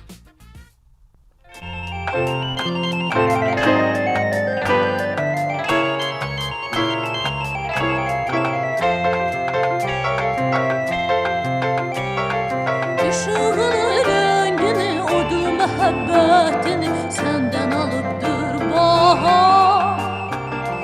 Təmizliyi, saflığı, billirtə şəffaflığı sənə oxşadır sular. İşığını, rəngini, odlu məhəbbətini səndən alıbdır bahar. Təmizliyi, saflığı, billirtə şəffaflığı sənə oxşadır sular. Səni əks edir hər yan, səni əks edir hər yan. Gözəllik nəğməsisən, gözəllik nəğməsisən, mənim üçün oxunmusan. Səni əks edir hər yan, səni əks edir hər yan. Gözəllik nəğməsisən, gözəllik nəğməsisən, mənim üçün oxunmusan.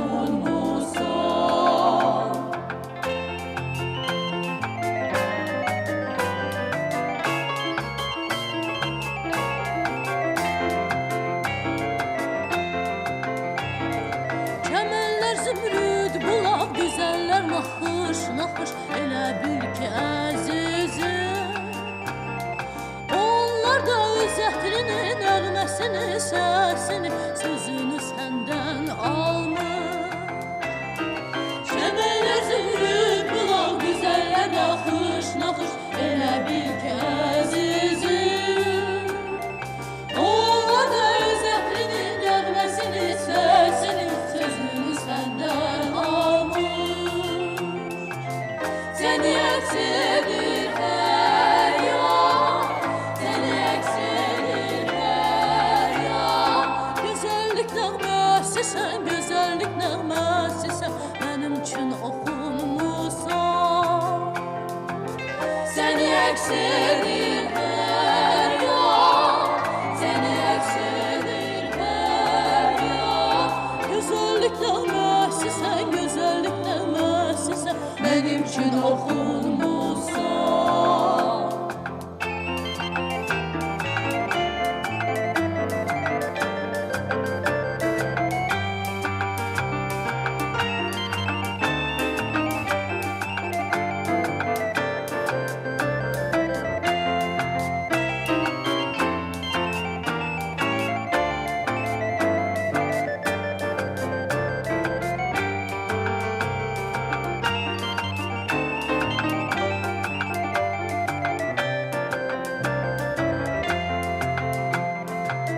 Səni əks edir hər yan, səni əks edir hər yan.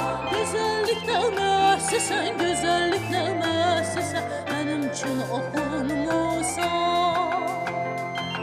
Səni əks edir hər yan, səni əks edir hər yan. Belə hörmətli dinləyicilər, bugünkü proqramımızın da sonuna gəlib çatdıq. Bugünkü bayram efirimizi yekunlaşdırırıq Azərbaycan Radiosunda səhər efirində təbii ki, amma radiomuzda bir-birindən maraqlı verilişlər, musiqi proqramları gün ərzində sizi gözləyir bu bayram günündə.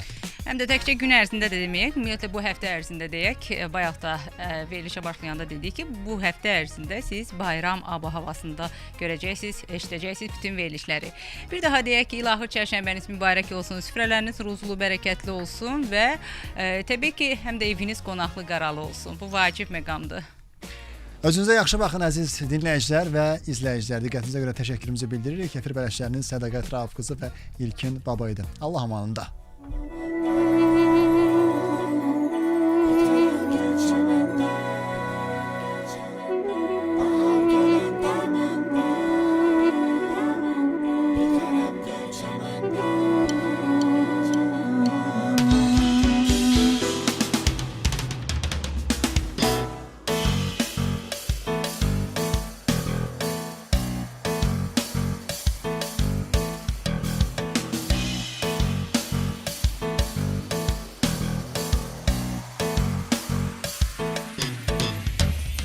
Bahar gələndə məndə bitərəm gölçəməndə.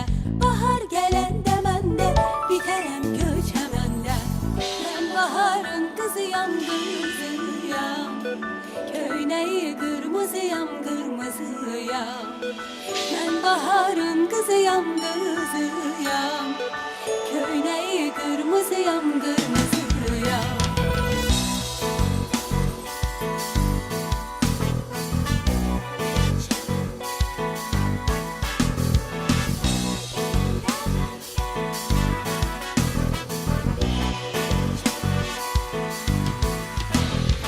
Uçmağa yox qanadım, qızıl lalədir adım.